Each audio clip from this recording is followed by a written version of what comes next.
천백만 TV라는 그 유튜브 채널을 재테크 채널을 운영하고 있는 저 천백만입니다. 제가 작년에 여름에 이제 여기 웅달에 나와가지고 네. 지금 뭐 하시냐 그래서 제가 책을 쓰고 있다. 네. 그래서 이제 이 책이 완성되면 한번 와서 소개를 해드리겠다 이렇게 했는데 이제 마침 그 책이 완성이 돼서 네. 이제 나오자마자 제가 달려와서 이제 소개를 드립니다. 네. 책 제목이 이제 성장주 패러다임이고요. 그 부제는 압도적 성장주와 비트코인에 투자하라. 사실 이렇게 되어 있습니다. 예. 네. 아, 고생 많으셨습니다. 아, 예. 제 과정을 사실 옆에서 다 지켜보면서 네. 힘드셨을 텐데요. 아니요. 그냥 뭐 쓰면 또 이렇게 쓰기가 이렇게 처음 시작하기가 힘들지 또 시작하면 금방 합니다. 아, 네. 네. 그러면 작가님 이번에 나온 신간 이 성장주 패러다임 부제는 압도적 성장주와 비트코인에 투자하라. 네. 책 소개도 좀 부탁드리겠습니다. 예, 그러니까 한마디로 말씀을 드리자면 성장주에 투자를 해야 초과 수익을 거둘 수 있다. 사실 이게 이제 주제고요. 이제 조금 이 책에 대해 설명을 드리면 이제 제가 이 책을 쓰게 된 거는 제가 이제 그 30대 중반의 젊은 사람들을 생각하면서 이 책을 썼습니다. 내 집 마련을 해야 된다. 뭐 자녀 교육이다 해서 굉장히 이제 팍팍한 삶을 요즘 살아가는 그 젊은 분들이 그 먼 훗날을 위해서 노후 준비를 한다는 게 쉬운 게 아니지 않습니까? 이게 하루하루 막 살아가기도 바쁜데 20년 후를 대비해서 뭘 한다. 이거 어떻게 하겠습니까? 사실 제 경험을 봐도 그게 그렇게 쉽진 않거든요. 그런데 제가 살아보니까 20년은 금방 갑니다. 이게. 그래서 이제 그렇게 바쁘게 살다 보면은 뭐 어느새 이제 30대 중반이면 한 20년 지나면 50대 중반이 되지 않습니까? 그때 가서 이제 준비가 안 돼가지고 아차 이렇게 되면 이제 너무 늦는다 이런 생각을 하고요. 그래서 이제 저 같은 뭐 60년대 70년대생들은 이제 그래도 국민연금이라도 있는데 하지만 이제 지금 그 젊은 세대들은 이 국민연금도 이제 기대를 하기가 사실 어려운 상황이라고 저는 생각하거든요. 국민연금이라고 하는 게 다 문제가 있는 건 알지만 뭐 사실 이게 이제 전 국민의 이해관계가 얽혀 있다 보니까 이게 이제 그 제도 개선이 쉽지가 않고 그래서 뭐 이렇게 알렉산더가 칼로 이렇게 탁 매듭을 쳤듯이 그런 식으로 해결하지 않으면 사실은 국민연금이라는 것 자체도 해결이 쉽지도 않다고 생각하거든요. 이제 그래서 제 아이들 보고도 국민연금 없다고 그냥 생각해라. 사실 그런 얘기를 합니다. 그래서 이제 젊은 세대는 그래서 제가 보기엔 스스로 일단은 노후 준비를 해야 할 것 같은데 그리고 이제 실질 금리가 현재 이제 마이너스인데 그 돈을 모으기 이렇게 쉽지 않지 않습니까? 은행 예금도 그렇고. 그래서 이제 뛰어드는 게 투자고 특히 이제 주식 투자를 많이 하는데 그래서 이제 저 같으면 이제 이런 분들을 위해서 제가 도움을 줄 목적으로 해서 성장주 패러다임이라는 이 책을 썼는데요. 그 30대 중반 젊은 분들을 염두에 두고 이제 제가 이 책을 썼다고 했지 않습니까? 그래서 이제 30대 중반 정도 되면 아마 이제 1,000만 원 정도는 그래도 큰 부담 없이 투자를 할 것이다. 이렇게 제가 가정을 했고요. 그리고 이제 은퇴 후에는 한 뭐 10억 정도는 필요할 거다. 이렇게 이제 제가 가정을 했습니다. 이제 뭐 퇴직금이라든가 뭐 연금이라는 게 이런 게 있겠지만 일단 이런 건 제외하고 노후 자금으로 10억 정도가 필요할 거다. 그래서 이렇게 생각을 했고요. 그래서 이제 30대 중반에 1,000만 원으로 시작해서 50대 중반에 은퇴 자금 10억을 모으는 것을 목표로 해서 이 책을 썼고요. 그러니까 20년 만에 이제 100배 수익. 이거를 이제 목표로 했습니다. 네. 근데 이제 이렇게 100배 수익을 올리기가 이제 굉장히 어렵지 않습니까? 그래서 아무 주식에나 사실 투자해서는 이런 수익을 올리기가 어렵고 저는 이렇게 성장주에 반드시 일정 부분은 투자를 해야만 이런 수익을 올릴 수 있다. 저는 그렇게 생각합니다.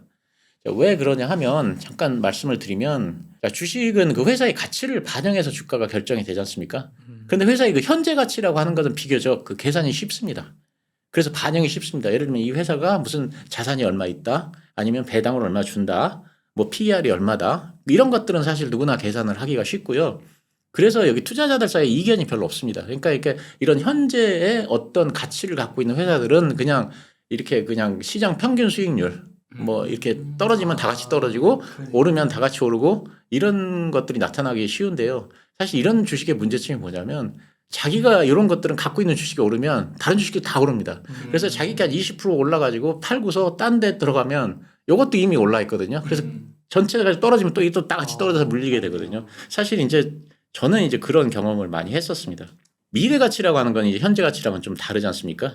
투자자들마다 다 이렇게 미래 가치를 평가하는 방법도 다르고 밸류에이션도 사실 천차만별입니다.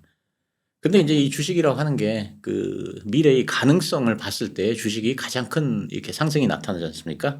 그렇기 때문에 이게 열심히 공부를 해서 미래의 성장성이 큰 주식이다 이런 거를 열심히 공부해서 찾아내 가지고 투자를 했는데 실제로 이 회사가 우리가 공부했듯이 커다란 가능성을 보여준다.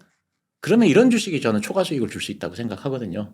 그러니까 이제 그 루닉 같은 회사가 이제 저희는 여기에 해당된다고 생각합니다. 그래서 이런 이유로 상당수 그 초과 수익을 내기 위해서는 저는 성장주 투자밖에 없다. 사실 이런 생각을 합니다. 그래서 성장주에 투자를 해야 된다 이렇게 생각을 하고요. 근데 이제 그 성장주는 성장주만의 투자 방법이 따로 있습니다. 일반적인 그 주식 투자 방법을 사용하면 안 되거든요. 그래서 다른 섹터에 적용되는 법칙을 성장주에 적용하면 잘 안 맞는 경우가 이렇게 태반입니다. 그래서 성장주는 어떻게 투자해야 되는지 또 어떻게 찾아내야 하는지 성장주 밸류에이션은 어떻게 해야 되는지 그리고 이제 여기에 더해서 내년 유막 섹터는 어디에 어느 것인지 사실 이런 것들을 이제 제 생각을 여기 책에 담았습니다. 그러니까 조금 약간 그 오버해서 말하자면 이제 다른 책에서 보지 못했던 성장주에 대한 그 저만의 이론도 좀 담겨 있고요. 어쨌든 내용을 그 충실하게 담으려고 많이 노력을 했습니다. 너무 좋은 것 같습니다. 작가님. 이게 그 1,000만 원으로 20년 동안 예. 해가지고 100배 수익 올려서 10억을 모아서 이제 노후를 대비하자. 예. 근데 이게 되게 현실적인 목표인 것 같은 게 네. 1,000만 원인데 이거 계속 또 노동을 해서 더 늘 수도 있는 거잖아요. 예. 종잣돈을. 예. 그러면 충분히 이렇게 할 수 있을 것 같은데. 예, 그렇죠. 이제 그렇게 네. 해서 계속 그 적립식으로 해도 되는데 네. 일단 이제 안 제가 하더라도. 머릿속에 생각했던 거는 네. 굉장히 힘든다. 그러니까 살기가 힘든데 요즘 네. 이렇게 애들 교육비도 많이 들어가고 계속 이렇게 돈을 넣기도 그렇죠. 이렇게 힘들고 맞아요. 또 이게 집장만을 했다. 그러면 그게 또 요즘은 뭐 이 집을 사면 뭐 은행하고 결혼한다 뭐 이런 얘기도 많이 하지 않습니까? 그래서 은행에 계속 이자도 내야 되고 해서 사실 이렇게 적립식으로 매달 얼마씩 떼서 노후 준비를 한다는 게 현실적으로 쉽지 않을 것 같다. 사실 그런 생각을 제가 했습니다. 그리고 또 되게 마음에 와닿았던 게 막 퍼나 뭐 PBR이나 네. 뭐 시가총액이나 뭐 매출이나 이런 것들은 이미 다 나온 숫자고 네. 그걸로 판단하기에는 이미 다 시장은 알고 있는 거고. 왜냐하면 그거는 누구나 쉽게 그렇죠. 계산할 수 있기 때문에. 네. 70년대에나 통과가 정말 네. 근데 우리가 유일하게 어떻게 보면 그 변화를 일으키고 초과 수익을 달성하는 거 어떻게 보면 미래에 달린 건데 네. 거긴 또 상상력도 필요한 거고. 그렇습니다. 그리고 이제 그 주식이라고 하는 게 원래가 주식의 본질, 속성이라고 하는 게 미래 가치를 반영하지 않습니까? 그러니까 이게 모든 역사가 쭉 전진을 해나가듯이 주식 시장의 역사도 쭉 발전을 해나간다고 생각하거든요. 뭐 옛날에는 뭐 이렇게 저퍼주라든가 뭐 자산주라든가 이런 게 한때 유행을 했었는데 결국은 이거 자체가 주식 시장의 속성하고는 저는 별로 안 맞다고 생각합니다. 결국은 주식이라고 하는 건 미래를 반영하기 때문에 그러니까 주식 역사가 쭉 발전을 해오지 않습니까? 뭐 옛날에는 그 뭐 노예제도 있었고 뭐 아동들 노동도 시켰고 이랬지만 그런 것들을 쭉 겪어오면서 이렇게 역사가 쭉 발전해 오듯이 주식 시장이라고 하는 것도 결국은 본질이 뭐냐 여기에 계속 접근을 하는데 저는 그 본질이라고 하는 것은 주식의 본질이라는 것은 미래 가치를 반영하는 거다. 결국 그래서 현재의 패러다임은 현 시대의 패러다임은 성장주다. 저는 그렇게 생각을 합니다. 저는 되게 동의가 되는 게 1,000만 원으로 결국에는 이제 10억까지 가야 되는 거잖아요. 근데 작가님이 많이 추천해 주신 종목들 특히 루닉 같은 종목들 그런 데서 성장주에서 내가 벌고 나서 성장이 크게 되고 나서 아직은 또 요 기법을 내가 익혔으니까 성장의 초기에 있는 일부를 팔고 그쪽으로 또 가면 이게 원금은 1,000만 원이면 계속 늘어날 수 있는 예. 구조인 거잖아요. 이론상은 이제 쉬운데 네. 그게 이제 그 현실적으로는 그렇게 쉽지 않으니까 사실 뭐 말은 저도 이렇게 하지만 사실 네. 저도 뭐 이게 된다는 보장은 저도 없는 거고 그래서 어쨌든 간에 열심히 공부를 해서 네. 그 미래의 성장 가능성이 큰 구조적 성장주를 찾도록 다 같이 노력을 하자. 사실 그래서 구조적 성장주를 사면 좋은 성과가 있을 것이다. 저는 그렇게 생각합니다. 네. 그런 구조적 성장주를 찾을 수 있는 정말 그쪽에 포커싱된 내용이 좀 들어가 있는 책이라고 봐요. 예, 내용도 제 나름대로는 성실히 담으려고 했는데 사실 뭐 결국은 열심히 공부해서 자기가 찾는 수밖에 없지 어떤 뾰족한 방법은 없다고 생각합니다. 예. 오히려 그게 있다 그러면 그게 잘못된 거 아닌가 싶긴 하고요. 누구나 할 수 있습니다. 예. 맞아요.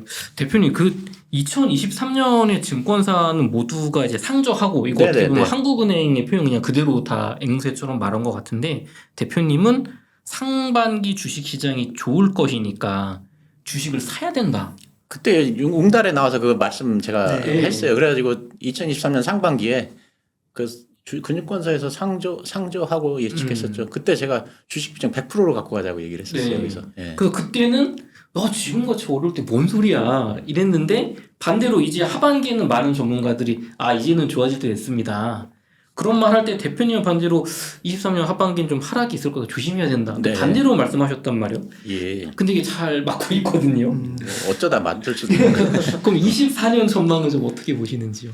이제 그게 사실 저도 어떻게 될지 이제 좀 왔다 갔다 했었는데 저걸 보고서 좀 생각을 어느 정도는 조금 이렇게 되겠다는 생각을 한 게 그 FOMC 회의 결과를 보고서 파월 의장이 이제 연설을 했지 않습니까? 굉장히 비둘기적으로 했는데 그게 이제 하고 나서 저는 이제 2018년에 주식시장이 생각이 났었거든요. 그러니까 무슨 말이냐면 2018년에 그 금리가 4번이나 올랐습니다. 4번이 오르면서 주식시장이 굉장히 크게 하락을 했습니다. 네. 그래서 이게 그 특히나 이제 그 금리 인상의 그 직격탄을 그 맞은 기술주들이 많이 하락을 해서 그때 이 10월 24일인가 그때는 뭐 사상 최대폭으로 하락을 했었습니다. 그래가지고 이제 그 굉장히 암울한 그때 이제 시기였었는데 마치 우리나라로 따지면 뭐 이렇게 작년이라든가 아니면 올해 10월 때도 많이 우리 떨어졌지 않습니까?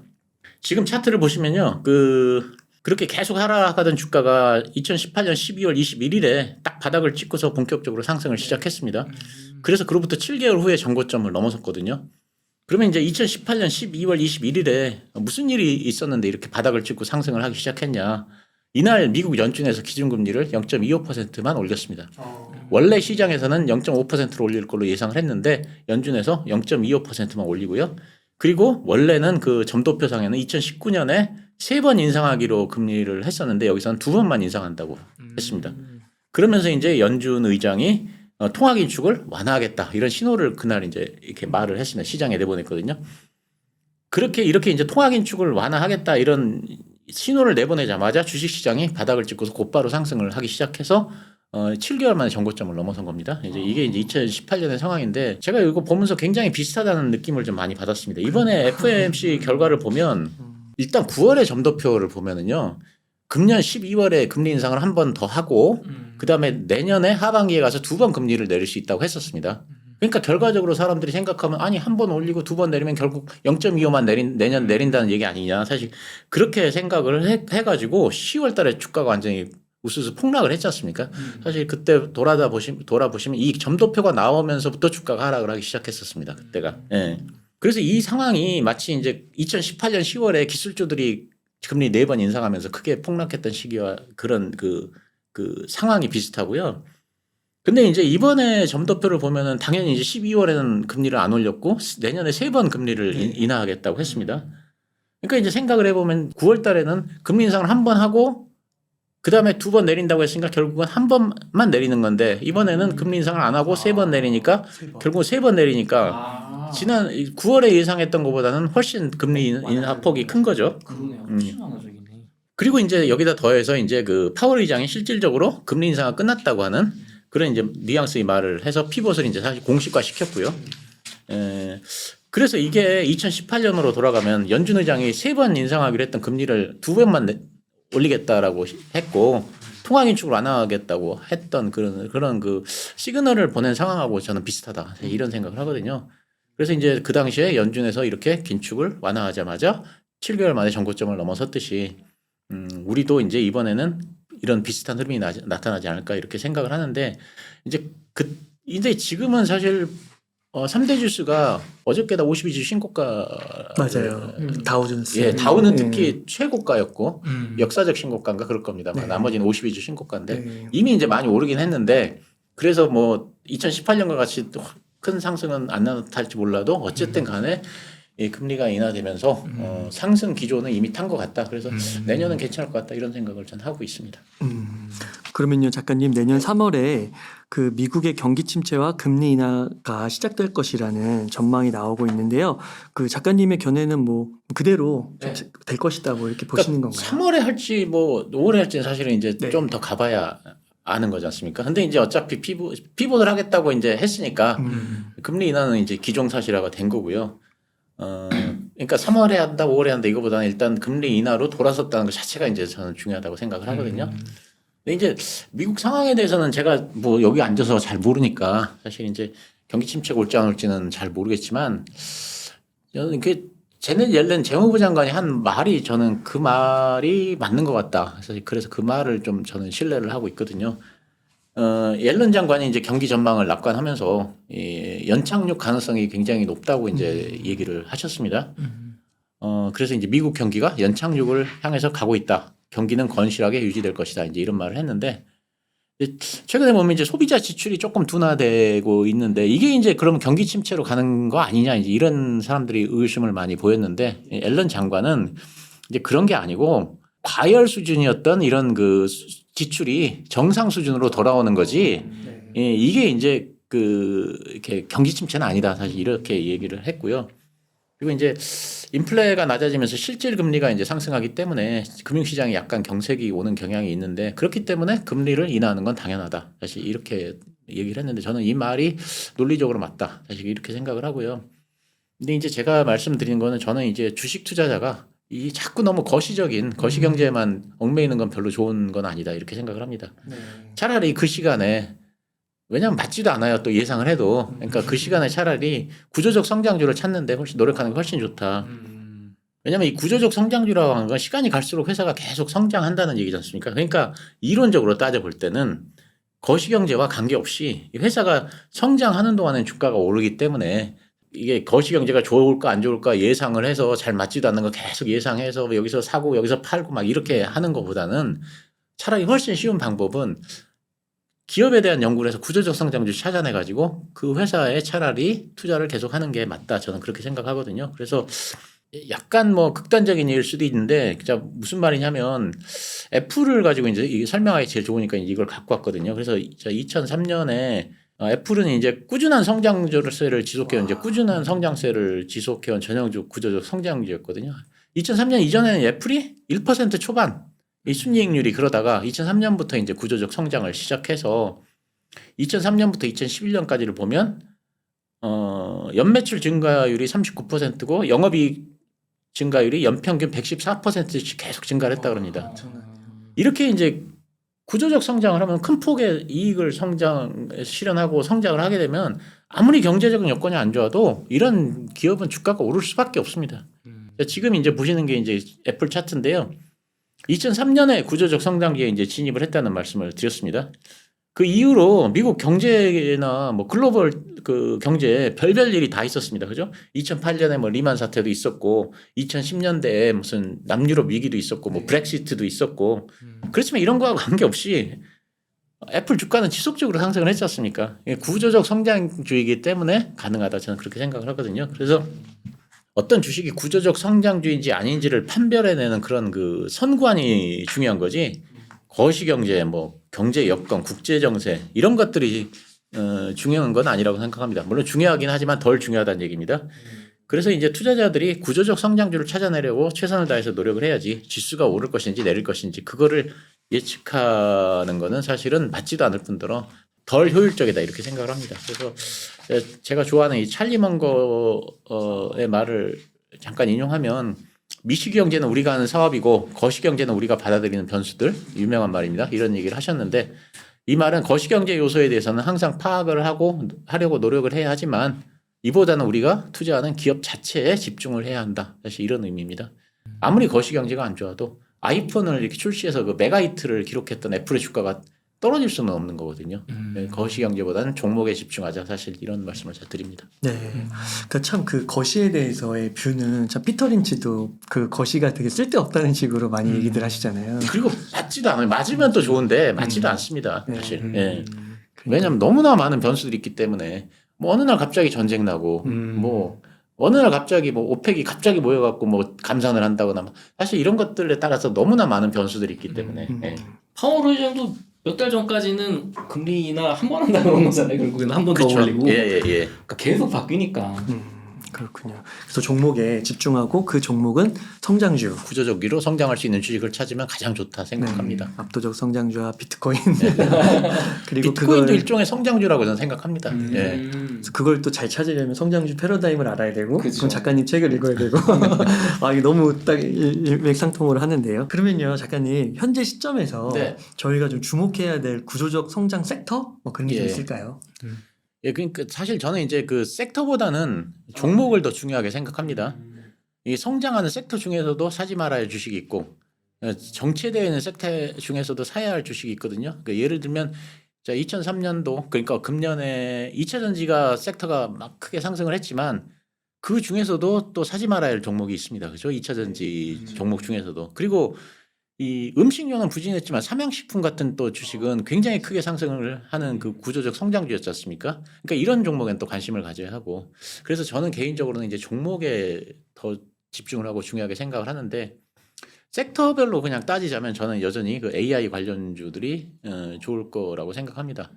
제가 이제 작년 말부터 계속 방송에 여기 웅달에 나와서도 계속 그 얘기를 했을 텐데 저는 계속 얘기했던 게 2023년에는 AI하고 로봇이 1년 내내 오르다 서다를 반복하면서 계속 오를 거라고 제가 말씀을 드렸었습니다. 그래서 1년 내내 관심을 가져야 된다. 근데 이제 이 AI 관련주는 특히 금년에서 끝나지 않고 이제 내년에도 계속 성장할 걸로 그렇게 생각을 합니다. 왜냐하면 이것도 이제 구조적으로 성장한 섹터이기 때문에. 근데 이제 AI 관련주라고 하면 사람들이 딱 AI만 생각하는데 이제 그게 아니고 AI와 관련된 업을 하는 기업까지 이제 포함을 하는 겁니다. 예를 들면 그 GPU 만드는 엔비디아, HBM을 만드는 SK 하이닉스, 뭐 한미 반도체, 뭐 이런 것들, 이두 패사시스 이런 것들이 다 AI와 관련된 그 회사들이지 않습니까? 이런 것들이 이제 크게 상승했고 이런 식으로 AI와 관련된 회사들이 상승할 가능성이 크다 그렇게 생각을 하고요. AI 관련해서 저는 그 이제 내년에 조금 관심을 가져보는 게 NPU 업체들, 예. 그 GPU의 병렬성은 그 데이터를 그 효율적으로 처리하는데 적합하긴 하지만 여러 가지 비효율적인 요소들이 많이 있지 않습니까? 왜냐하면 그래픽 쪽으로 원래 개발된 거기 때문에. 근데 이제 AI 학습과 추론 이런 데 필요한 그 AI 반도체는 계속 성장을 하는 거는 이제 필연적이고요. 그 현재는 그 엔비디아가 이제 AI 반도체를 많이 독점을 하고 있지만 앞으로는 이게 변화가 조금 일어날 가능성이 크고 그래서 NPU 업체들도 변화를 좀 일으킬 가능성이 크다 이렇게 생각을 하는데 그 이유가 첫째로는 그 아키텍처하고 알고리즘을 그 최적화한 차세대 AI 반도체가 떠오르고 있는데 더 빠르고 많은 연산 처리가 요구되면서 그 범용성은 좋지만 연산 능력과 전력 효율이 떨어지는 GPU의 경제성에 문제가 있습니다. 예, 그리고 두 번째 섹터는 이제 우주 항공 산업을 제가 좀 이렇게 눈여겨보고 있는데 거인의 어깨에 올라타라 사실 이제 이걸로 저는 이게 생각을 하는 겁니다. 여기 거인의 어깨, 거인은 일론 머스크하고 이제 제프 베조스를 말하는 거고요. 특히 일론 머스크는 우리 시대의 그 가장 천재 중에 한 명이라는 건 누구나 다 인정을 하는 거고요. 그래서 이제 시대의 그 천재가 이끄는 이 천재를 추종하는 사실 그런 투자 방법도 저는 굉장히 좋다고 생각을 합니다. 빌 게이츠를 추종해가지고 마이크로소프트에 투자를 한다거나 뭐 스티브 잡스를 추종해서 애플에 투자를 한다거나 이건희 회장을 추종해서 삼성전자에 투자한다거나 뭐 사토시 나카모토를 추종해서 비트코인에 투자한다거나 사실 다 좋은 방법이라고 생각하는데요. 그 일론 머스크를 추종해서 일론 머스크의 세계에 투자하는 거 저는 굉장히 좋은 방법이라고 생각합니다. 자, 머스크의 세계에는 일단은 누구나 다 아는 전기차가 있고요. 로봇이 있고 그다음에 오픈 AI가 있고 스페이스 X가 있습니다. 테슬라의 전기차는 지난 3년간에 뭐 주식 시장을 거의 지배했으니까 사실 뭐 누구나 다 아는 거고 그 로봇하고 챗 GPT로 촉발된 이런 그 AI는 2023년에 가장 핫한 테마였고요. 뭐 머스크는 어차피 이제 AI의 창립 멤버였다는 건 다 아실 거고요. 근데 이제 로봇주의 상승이 저는 이제 두 가지 이유로 금년에 나타났다고 생각을 하는데 사실 그 불을 당긴 게 일론 머스크라고 생각을 합니다. 작년 9월에 이제 일론 머스크가 그 휴머노이드 로봇 그 옵티머스를 선보이면서 이렇게 그 로봇주에 관심이 집중되기 시작했다 이렇게 생각을 하거든요. 머스크가 뭐라고 했냐면 9월에 선보이면서 그 휴머노이드 로봇을 그 3년인가? 그러니까 몇 년 안에 25,000달러 이내로 맞추겠다고 했었습니다. 그죠? 그러니까 사람들이 그 정도 가격이면 그 로봇을 살 만하다고 그렇게 생각을 했고요. 그래서 로봇의 시대가 그렇게 멀지 않았구나, 왔구나 이렇게 생각을 해서 이제 구체적으로 로봇에 대해서 생각을 하게 됐고 이제 두 번째는 이제 그 삼성이 이제 레인보우를 사실상 M&A 한 거 사실 이 두 개가 이제 가장 큰 요인이 되었다 생각을 하는데요. 이제 이 머스크의 비전 중에서 이제 마지막 남은 게 스페이스 X인데요. 이걸로 이제 대표되는 우주항공 산업이고요. 그래서 이제 내년에는 우주항공 산업이 좀 관심을 받으리라고 생각하는 이유가 내년에 이제 가시적인 성과가 나오기 때문에 이제 그렇거든요. 그래서 이제는 이게 공상과학이 아니라 현실이다는 거를 이제 사람들이 내년엔 인식할 것이다 이렇게 생각합니다. 로봇이 공상과학이 아니고 현실이다라고 인식한 게 2023년입니다. 그래서 로봇 관련주가 관심을 받았는데 우주항공도 이제 이게 공상과학이 아니라 현실이다 하고 느끼는 게 이제 2024년이다. 그렇게 생각을 합니다. 그래서 이제 이것 자체가 관심을 가질 사람들이 관심을 끌 가능성이 크다 이렇게 생각을 하고 있습니다. 뭐 이렇게 많이 다들 이제 그 모집도 많이 하고 그런 것 같더라고요. 예, 이제 그 우주여행 가는 거. 저도 이거 빨리 돈 벌어서 한번. 근데 가려고 하는데 이게 3억 정도 비싸지도 않습니다. 예. 많이 내려왔다고 예, 하더라고요. 예. 아, 그리고 그게 보니까 두 가지가 있더라고요. 하나는 저 블루 오리진인가요? 그 저기 네, 제프 아마존 베조스가 하는 제프 거는 이게 저 대기권 밖으로 나가서 이게 지구를 바라보는 거고요. 일론 머스크 스페이스X 이게 달까지 가서 달에 착륙은 하지 않고 달의 표면을 바라보는 거 거기까지 예, 그렇게 돼 있더라고요. 아, 그렇군요. 예. 조금씩 다르군요. 예. 범위가. 근데 일론 머스크는 이제 궁극은 화성까지 가는 걸 목표로 세우고 있습니다. 예. 아, 그 어제 또 보니까 로봇 그 발표해가지고 테슬라 주가 좀 올랐는데 보니까 움직임이 많이 유연해졌다고 하더라고요. 예. 저는 이제 로봇은 결국은 이 움직임보다도 결국은 AI가 제일 중요하다고 생각을 하는데요. 결국 AI를 잘 만들 수 있는 로봇은 테슬라가 아닐까. 사실 그래서 저는 이 나중에는 테슬라가 결국은 로봇 데이터에서 이제 사실 가장 리딩 업체가 되지 않을까 그렇게 생각을 하거든요. 예. 그럼 테슬라도 구조적 성장주라고 저희가 받아들일 수 있을까요? 저는 일단 그렇게 생각합니다. 사람들이 이제 그 전기차만 뭐 로봇도 하는 것도 뭐 이런 거 다 알지만 FSD도 있고 다 있는데 지금은 일단 전기차만 생각을 하지 않습니까? 근데 이제 이게 어느 순간이 되면 로봇 비중이 생길 거고 그렇지 않습니까? 네, 그렇게 되면은 저는 일단은 지금은 전기차지만 여기서 이제 어느 순간에는 전기차를 훨씬 넘어서는 그래서 로봇은 사실 전기차보다 시장이 훨씬 더 크거든요. 예. 그러니까 구조적 성장주가 될 것이다 그렇게 생각을 합니다. 근데 그게 언제 불을 땡길지는 잘 모르겠습니다. 저는 갑자기 생각나는 게 작가님 말씀 들으니까 저 이제 컴퓨터 좋아해서 애플이 옛날에 그 맥킨토시 컴퓨터 만든 회사였잖아요. 네. 근데 무슨 뭐 그러니까 주력은 컴퓨터인데 어느 순간 뭐 휴대폰, 스마트폰 하더니 지금은 뭐 이제 스마트폰 주력이 돼서 막 정말 커졌잖아요. 네. 그런 것처럼 그럼 우리가 집중하는 건 이건데 전기차인데 네. 사실은 얘가 더 클 수도 있다. 그 저기 일론 머스크가 그 얘기를 했습니다. 그 옵티머스를 발표하는 날이었나 제가 그때였던 것 같은데 그 앞으로는 그 테슬라는 전기차 회사가 아니라 로봇 회사가 될 것이다. 그러면서 로봇이 전기차보다 훨씬 더 시장이 크다 이렇게 얘기를 했습니다. 그래서 결국은 테슬라는 앞으로 세계 제 넘버원의 로봇 회사일 것이다 이렇게 얘기를 했었죠. 그런 얘기도 있잖아요. 그 전기차 그 껍데기는 그냥 거기서 마진 남길 생각 별로 안 하고 네. AI나 로봇이나 이런 쪽으로 돈을 더 벌려고 예. 하고. 아, 그렇군요. 참 미래일이 어떻게 될지 되게 흥미진진한데요. 네 맞습니다. 작가님이 강조하시는 것 중에 좀 100배 수익이 제일 뒤에 들어오는데 예, 100배 수익을 거둔 성장주 가치 투자법 뭘까요? 제 생각을 일단 말씀드리면요.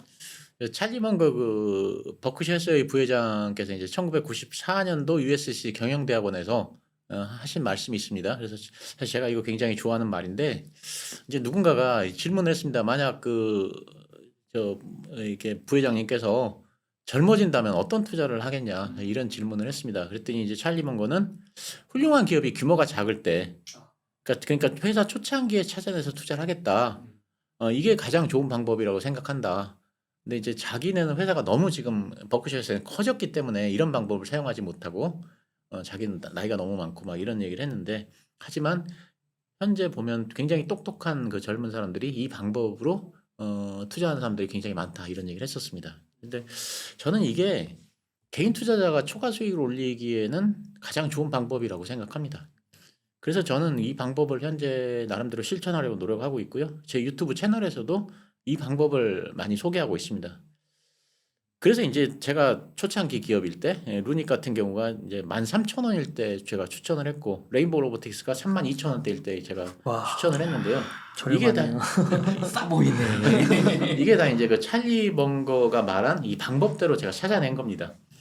근데 이제 이런 투자를 하기 위해서는 저는 조건이 있다고 생각합니다. 이 성장주는 미래 가치를 반영하기 때문에 주가가 등락이 이렇게 심할 수 있거든요. 그런데 만약 자기가 가진 돈을 전부 다 성장주에 딱 이렇게 몰빵을 하면 절대 이 등락을 견디지 못해요. 기업의 가치나 뭐 성장성 이런 게 이제 평소에는 막 이런 얘기를 하지만 그렇게 막 주가가 이렇게 롤러코스터 타면 그런 거와 관계없이 그냥 무조건 매도를 하게 돼 있습니다. 사람 심리가. 그리고 이제 또 이렇게 성장주에 또 몰빵이 돼 있으면 사실 본업에 또 주장을 줄 수가 있고요. 자기 돈을 전부 다 이 성장주에 몰빵했다고 생각하면 성장주는 또 상승도 크게 나타나지만 또 하락도 크게 나타날 수도 있거든요.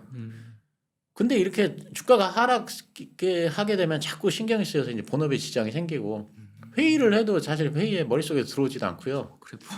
자꾸 주식 시세에 신경이 쓰이고 이게 화장실 가서라도 빨리 매매를 해야 되겠다 이런 생각을 자꾸 하게 되고 그래서 제가 보기에는 이런 경우에는 이제 직장 생활에도 마이너스고 자기 발전에도 마이너스니까 이게 가장 중요한 것 중에 하나가 자신이 감당할 수 있는 금액 내에서만 성장주에 투자하자. 사실 이런 말씀을 제가 드립니다. 1,000만 원 정도는 충분히 해볼 수 있을 것 같아요. 그래서 제가 이제 1,000만 원으로 이렇게 하는데 제 유튜브에서 사람들이 자꾸 물어봅니다. 왜 1,000만 원 갖고 하냐? 너무 적지 않느냐? 이제 그런데 사실은 이제 그거는 제가 이 젊은 사람들을 위해서 이제 그 샘플로 이렇게 운영하는 거기 때문에 일단 1,000만 원으로 시작을 하는 거거든요. 예.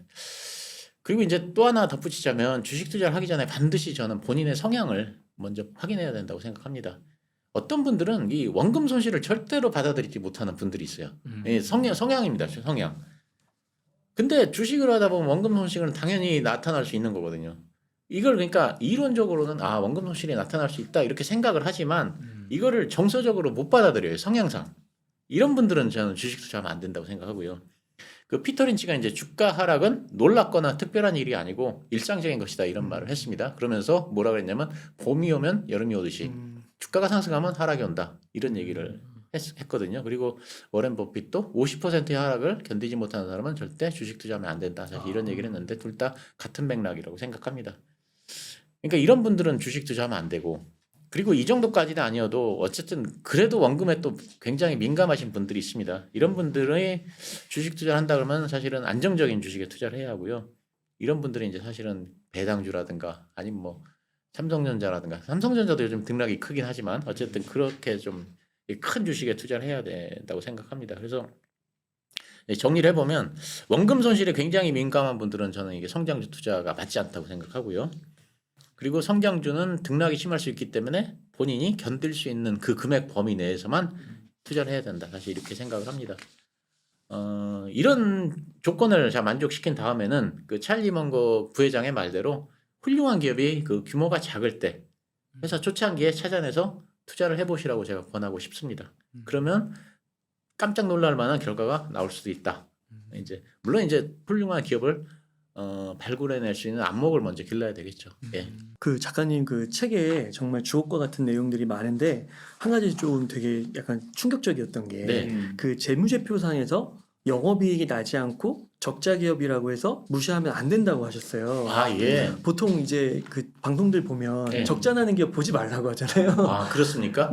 영업이익이 떨어졌으니까 이게 팔아야 된다 막 이런 얘기도 하시고. 네, 그래서 오히려 이런 적자 기업이 계속 투자를 통해서 어느 순간 압도적인 성장으로 주가를 끌어올릴 수도 있다라고 했는데 이 부분 좀 설명이 좀 필요할 것 근데 같습니다. 이런 거는 네. 있습니다. 그러니까 예를 들면 그 저퍼주 같은 경우 PER이 이제 낮은 주식 같은 경우에는 사람들이 저평가됐다 이런 얘기를 하잖아요. 근데 그러니까 저 PER 주식 같은 경우는 대부분 다 좀 이렇게 사양 산업들이 많아요. 섬유회사라든가 뭐라든가.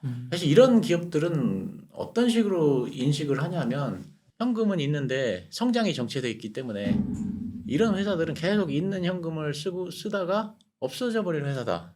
사실 지금은 PER이 낮지만 성장을 하지 않으면 어차피 PER이라고 하는 게 지금 주가가 그대로 있는데 성장이 낮아지면 PER은 자연적으로 올라가지 않습니까? 그죠? 그렇게 되지 않습니까? 그쵸. 사실 그러니까는 그런 회사는 가장 피해야 되는 회사고요. 그리고 이제 그 가장 좋은 회사가 뭐냐면 성장이 크게 나타나는 회사거든요. 왜냐하면 지금 뭐 100억을 버는 지금은 뭐 마이너스 100억 적자다. 근데 뭐 5년 후에 1,000억 흑자다. 뭐 10년 후에는 1조 원 흑자다. 그럼 이런 기업에 투자를 해야 되지 않습니까? 근데 이런 산업들은 대개가 어떤 산업들이냐면 새로 생겨난 산업들입니다. 대개 보면은 예를 들면 뭐 2차 전지 이런 거 뭐 10년 전에 거의 없었지 않습니까? 뭐 이런 AI도 그렇고 뭐 이런 것들이 그러니까 이런 기업들은 대개가 보면은 새로 생겨난 산업에서 많이 나오는데 4차 산업이라고 하는 게 새로 생겼으니까. 근데 이런 기업들은 생긴 지가 또 얼마 안 됐습니다. 그러니까는 초창기 기업이기 때문에 사실 적자가 날 가능성이 굉장히 크거든요. 사실 그래서 그런 관점으로 이해를 해야 되는데 자 마이크로소프트라든가 뭐 삼성전자 이런 것들도 다 초창기엔 다 적자였습니다. 근데 그 당시에는 혁신 산업이었죠. 사실 그러니까 뭐 이게 딱 적자냐 흑자냐 이것만 가지고 판단하면 안 되고 여러 가지를 봐야 되는데요. 그 어떤 그 이 기업을 선정할 때는 이 기업이 성장을 잘 하느냐 안 하느냐가 핵심이지 뭐 PER 같은 투자 지표가 핵심은 아닙니다. 근데 이제 투자자들이 보면 이걸 거꾸로 생각해요. 보면은 통상의 투자자들은 보면 PER 같은 건 막 이런 걸 막 많이 보거든요. 저는 이게 이제 잘된 방법은 아니라고 생각합니다. 그래서 자, 그 미국 비디오 체인점 블록버스터가 이제 파산을 했지 않습니까? 근데 예. 파산을 하기 전에는 일단 돈이 많이 쌓여 있을 거 아니에요. 어차피. 근데 이제 성장을 못하는 기업이니까 계속 돈을 까먹는 거죠. 그러니까 이제 나중에 파산을 한 건데 결국은 이렇게 시장이 급격히 축소되기 바로 전에 현금이 많이 쌓여 있으니까 PER은 굉장히 좋죠. 회사가 아주 투자적인 지표로만 보면 아주 매력적이에요. 이 회사가. 네, 그렇죠. 근데 거꾸로 넷플릭스를 보면 넷플릭스는 계속 투자만 들어가니까 적자고 이거 완전히 엉망이죠. 그러면 왜냐면 이게 넷플릭스에 대규모 투자하는데 그러면 어디다 투자를 해야 되나 이거죠. 자, 블록버스에 투자해야 됩니까? 넷플릭스에 투자해야 됩니까? 당연히 넷플릭스에 해야 되죠. 근데 이게 지표만 보고서 투자를 하게 되면 블록버스에 투자하면 사실은 그 돈은 이제 다 날리는 돈이 되는 거죠. 그래서 제가 그 여기 새로 낸 책에서는 그 TCI 사례를 가지고 이제 이걸 설명을 했는데요. TCI라고 하는 게 이제 케이블 TV 회사인데 이 케이블 TV 회사에 돈이 가장 많이 들어가는 게 뭐냐면 이게 그 컨텐츠를 구매하는 비용입니다. 컨텐츠 구매하는데 한 40% 정도가 비용으로 들어간다고 합니다. 그러면 이런 그 컨텐츠 구매 비용은 그 예를 들면 어떤 드라마 뭐 이상한 변호사가 있다. 그러면 이 드라마를 사는데 큰 케이블 TV 회사나 작은 케이블 TV 회사나 거의 똑같이 돈을 줍니다. 큰 케이블 TV 회사가 뭐 1억 원을 줬다. 그럼 작은 데는 나는 우린 작으니까 1,000만 원만 줄게 이게 아니고 거의 이렇게 비슷하거든요. 조금 차이는 있을 수 있지만 거의 비슷하거든요. 그래서 예를 들면 가입자가 100만 명인 케이블 TV 회사가 뭐 이상한 변호사를 1억 원을 주고 샀다. 그럼 이제 가입자가 10만 명인 회사도 1억 원을 주고 샀다고 하면 그 케이블 TV 회사 입장에서는 가입자가 더 늘어나야지 그 가입자당 그 투입되는 그 편성 비용이 줄어들 거 아닙니까? 그러니까 이제 콘텐츠 구입 비용이 1억이다. 그러면 가입자가 100만 명이면 이 콘텐츠 구입비가 가입자당 100원이 되는데 가입자가 10만 명이면 프로그램 구입비가 가입자당 1,000원이 되지 않습니까? 그러니까 경쟁력이 많이 떨어지지 않습니까? 그렇기 때문에 케이블 TV 입장에서는 가입자를 늘리는 게 가장 중요합니다. 그래서 규모가 작은 케이블 TV 회사보다는 규모가 큰 케이블 TV 회사가 훨씬 더 경쟁력이 있습니다. 이거는 다 사실 누구나 다 아는 거지 않습니까? 그러니까 규모가 큰 케이블 TV 회사들은 계속 가입자들을 늘리기 위해서 규모가 작은 케이블 TV 회사를 인수해 나가는 거거든요. 근데 자 이제 이런 경우를 한번 생각해 보겠습니다. 자, 두 개의 케이블 TV 회사가 있는데 지금 현재는 A라는 회사고 B라는 회사가 있습니다. 근데 지금 현재는 이 회사가 규모가 다 똑같아요.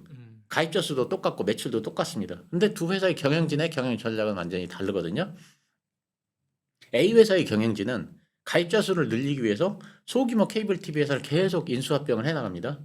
그리고 설비 투자도 해나가고 그래서 이제 가입자가 계속 늘어나는데 B 회사는 이제 반대로입니다. 그냥 현상 유지만 합니다.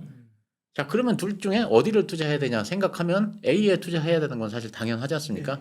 근데 주식 투자자들은 꼭 그렇게 하진 않습니다. 왜냐하면 투자 지표를 보면 이게 달라지거든요. 그러니까 A 회사하고 B 회사의 재무제표를 비교해 보면 A 회사는 규모의 경제를 실현하기 위해서 계속 소규모 케이블 TV 회사를 인수해 들어가거든요. 이를 위해서 이제 인수 자금이 필요하지 않습니까? 설비 투자도 해야 되고 그래서 은행에서 계속 많은 자금을 차입을 합니다. 그럼 감가상각도 많이 되지 않습니까? 그러면 이제 재무제표를 보면 차입금은 늘어나고 순이익은 마이너스가 되거든요. 되게 안 좋아 보여. 네. 근데 B 회사는 다른 케이블 TV 회사를 인수를 안 합니다. 그냥 현상 유지하니까 뭐 자금 쓸 일이 별로 없지 않습니까? 그래서 은행에서 돈 빌릴 필요도 없고, 그러니까 감가상각도 크지 않으니까 순이익은 플러스고 유보금 늘어나거든요. 그래서 주주들한테 배당도 잘 합니다. 그러면 이제 사람들이 여기 보면은 아 B 회사가 좋다 생각을 해서 B 회사에 투자를 하게 되죠. 당장은 지금 그렇게 되니까. 자, 근데 몇 년이 지났습니다.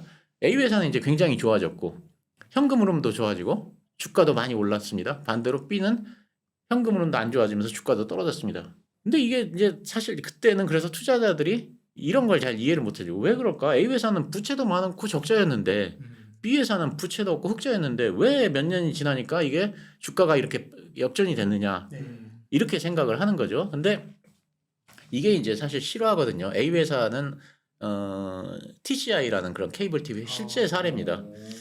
그 TCI의 최고 경영자였던 존 말론이라는 사람이 회사를 경영하는 데 있어서 그 EPS 주당 순이익이 중요한 게 아니고 케이블 TV 입장에서는 금융 차입금을 일단은 많이 사용하는 게 중요하다. 사실 그렇게 생각을 했습니다. 그래서 아까 말했듯이 이제 그 계속 금융 차입금을 일으켜 가지고 이제 그 조그마한 회사를 인수해서 이게 가입자를 늘리는 게 중요하다. 사실 그렇게 생각을 해가지고 이제 이렇게 규모를 키웠는데 이제 그 당시에 투자자들은 사실 그걸 이해를 못했습니다. 네. 아니 EPS가 B가 좋았는데 이게 참 이상하다 이런 생각을 했었거든요. 맨 위에 있는 회색 선이 이 TCI 주가고요. 맨 아래 파란 선이 S&P 500 지수입니다. 네. 그리고 가운데 빨간 선이 경쟁회사들의 평균을 낸 주가고요. 네. 1973년에 만약에 TCI에 1달러를 투자했다면 1999년에는 AT&T하고 그때 합병을 했는데 이 합병할 당시에 933달러가 됐습니다. 그러니까 무려 933배의 수익을 얻을 수 있는 거고요. 네. 그 당시 그 수익률을 계산해 보면 S&P 500은 14% 연평균, TCI는 이것의 2배가 넘는 30%가 넘었습니다. 경쟁사들에 비해서도 훨씬 높았고요. 요거 지금 보시는 건 로그 차트입니다. 예, 그래서 사실은 실제로 보면 훨씬 더 이제 이렇게 가파르게 상승이 돼 있고요. 그래서 적자 기업에는 투자 안 한다 이렇게 뭐 결정할 필요는 저는 없다고 생각하고요. 과거에는 그 은행에서 돈을 빌리기 어려운 시절, 자금 조달하기 어려운 시절에는 흑자를 내는 게 중요했는데 지금은 그 자금 때문에 사업을 못하는 시대는 아니거든요. 사업의 아이템이 좋고 성장성이 있다고 생각하면 얼마든지 자금을 구할 수 있는 시대지 않습니까? 그래서 이런 것도 제가 하나 말씀을 드릴게요. 제가 유튜브에서 이제 루닛을 소개한 후에 딱 보니까 가장 많은 댓글이 뭐가 달렸냐면 적자 기업은 투자 안 한다 이거였습니다. 맞아요. 그래서 제가 이제 딱 요 투자자들의 심리를 제가 파악을 했던 게 뭐냐면 이제 누군가가 뭐 어떤 종목에 대해서 얘기를 하면 뭐 유튜브가 됐건 아니면 뭐 책이 됐건 어디선 간에 그 종목을 이제 접하지 않습니까? 접하면 이 투자자들이 제일 먼저 뭘 하냐면 네이버에 가가지고 재무제표를 딱 봅니다. 네. 그래가지고 이게 적자인지 흑자인지 봐서 적자면 그냥 패스해버립니다. 네, 맞아요. 예, 대부분의 투자자들이 이런 생각을 갖는 것 같거든요. 근데 그것도 적자가 왜 적자인지 왜 흑자인지 이런 것들을 사실 파악하는 노력을 저는 해야 된다고 생각하고요. 루닛은 그래서 그때 제가 소개한 후부터 1년 만에 10배가 올랐거든요. 그러니까 이런 그 마인드를 가진 투자자들은 이런 그 사실은 10배를 오를 수 있는 주식을 살 수 있는 기회를 그냥 패스해버려 놓치는 거죠. 야, 네. 저는 이 기라 들으면서 뜨끔하는 게 제가 몇 년 전도 아니죠. 한 1, 2년 전에 쿠팡 그 로켓 배송 이런 거 막 한창 몇 년 전에 할 때 야, 이거 뭐 계속 적자규모 커지고 이거 잘 안 되고 근데 자꾸 뭐 손정희 회장은 뭐 투자한다 그러고 이게 이런 회사가 될까? 뭐 그런 생각할 때 커뮤니티 댓글 반응이 100% 망한다였거든요. 그래서 어느 순간 뭐 흑자 전환한다 하더니 막 천하통일해가고 있단 말이에요. 그래서 나도 그렇게 생각했나 보다. 정말 저는 반성이 좀 됩니다. 그때 이마트에 이 경영진이 그런 생각을 했었습니다. 그러니까 그때 이제 그 2015년에 그 비전 펀드에서 처음 돈을 받았거든요. 근데 이제 그 당시에 그 쿠팡하고 이마트의 시가총액이 그러니까 이마트는 뭐 상장회사였지만 쿠팡은 비상장이었으니까 비전 펀드에서 인정해주는 그 시가총액 금액이 이마트하고 똑같았습니다. 그래요? 네, 그래서 이제 2015년에 사실 기업 가치가 똑같았는데 그때 이제 그러니까 이마트의 경영진이 어떤 생각을 하냐면 그냥 우리는 가만히 있으면 된다. 쿠팡은 망하니까. 그러니까 망하면 그냥 알아서 정리되니까 우리는 아무것도 안 하고 가만히 있으면 된다. 이런 생각을 했었습니다. 실제로. 그리고 그게 이제 신문에도 그렇게 보도가 됐었고요. 근데 지금은 쿠팡이 이마트의 그 시가총액이 20배입니다. 와, 그리고 이마트는 적자입니다. 지금 이제. 맞아요. 네. 맞아요. 점포 막 폐쇄하고 막 그렇잖아요. 비상경영한다고. 그러니까 사실은 이제 그 경영진의 의사결정이 굉장히 중요하다. 요즘 이마트 가는데 사람이 없더라고요 주말에. 지금 맞아요. 부산도 그렇고 막 점포들 제가 이마트는 정확히 모르겠는데 대형마트들 요즘 안 되죠. 폐점하고. 근데 그게 불과 7년이잖아요. 그러니까요.